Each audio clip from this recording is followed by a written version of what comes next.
downtown training facility. And a lot of fans they're speaking up and saying this obviously is a direct result of the cash flow that one Caitlin Clark brought. Imagine dropping $78 million on a training facility. That's exactly what the Indiana Fever is doing, and it's got everyone talking. I think that, we've been one of the only teams in the WNBA that has had our own practice facility and had our own locker room, training room, weight room. So this is just another level. We're in a new era. We have plenty of opportunities to upgrade and to create an environment for our players that I think our ownership group sees that. These women athletes are here to reach their fullest potential, and we want to make sure we have all the resources available to them that they can. Now, you might think, why such a massive investment? The answer isn't just about the Fever trying to keep up with the times. It's about Caitlin Clark. As a lot of people are calling for this joker to be named after Caitlin Clark, which is understandable. And when you see the percentage jump in attendance that the Indiana Fever had, that I'm sure had a direct correlation with this getting Caitlin Clark effect fuels Fever's new $78 million downtown training facility. Wow. The Caitlin Clark effect is now extending to the Fever's plans to... Yes, her. The player whose name is practically synonymous with a basketball revolution right now. Some people might argue it's just a coincidence, but come on. How often do coincidences come with a side of 177,000 fans in attendance? Fever announced that they're going to open a new practice facility coming up before the 2027 season. On the surface, this is not really surprising news given the state of the organization and where the arrow has been pointed.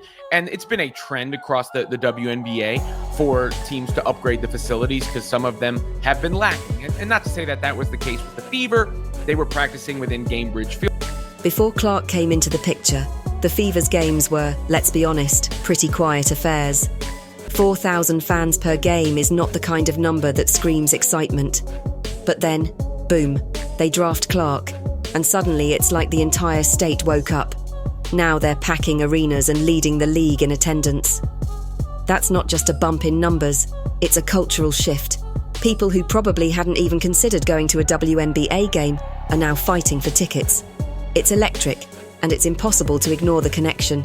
So here we are, with the Fever announcing this jaw-dropping training facility. This isn't your average practice court. We're talking about a 3-story, 108,000 square foot marvel. It's got 2 full-size courts with advanced flooring to protect players' joints, recovery areas that feel more like luxury spas, and strength zones that look like they belong in a futuristic movie. And the best part, it's all privately funded by Pacers Sports and Entertainment. No taxpayer money, no public pleas, just a business putting its money where its mouth is. That's a serious vote of confidence in the WNBA's future. But let's take a moment to talk about timing. Some skeptics are out there saying the Fever probably had plans for this facility long before Clark came along. Sure, maybe they had some ideas on paper. But $78 million isn't something you casually decide to spend without a major catalyst. And Clark has been exactly that. Her presence alone has shifted how people view women's basketball, not just in Indiana but across the country. She's not just a player, she's a movement. Now here's where the Fever is really thinking ahead. A podcast and content production studio. This isn't just about basketball anymore. Sports today are as much about storytelling and fan engagement as they are about what happens on the court. Players are building their brands, connecting with fans, and creating their own narratives. And let's face it, Caitlin Clark hosting a podcast or dropping behind-the-scenes content, that's a slam dunk for fan engagement. The location of this facility adds another layer of meaning. It's being built downtown, on the site of the old Marion County Jail. The symbolism there is hard to miss, turning a place that represented confinement into one that embodies opportunity and growth. It's like the Fever is saying women's basketball deserves to be front and center, right in the heart of the city. It's not just about convenience. It's about making a statement. What's really fascinating is how other teams are reacting. The Las Vegas Aces already have an impressive facility, and now the Fever is setting a new benchmark. Teams like the Chicago Sky and New York Liberty are racing to upgrade their own setups. It's like a facilities arms race, and honestly, it's exactly what the WNBA needs to keep growing. When teams invest this kind of money, they're saying they believe in the league's potential, and that belief is contagious. Of course, not everyone's thrilled. There are always critics. Some are saying $78 million is too much for a WNBA facility. But here's the thing. This isn't just about today.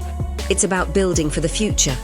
It's about creating an environment where players can thrive, where young athletes can dream bigger, and where the league can continue to grow. And when you look at what's being included, from smart court technology to personalized recovery lockers, it's clear this is more than just a fancy building. It's a vision. At the end of the day, this facility represents more than just an investment in basketball. It's a statement about what's possible when people believe in something bigger.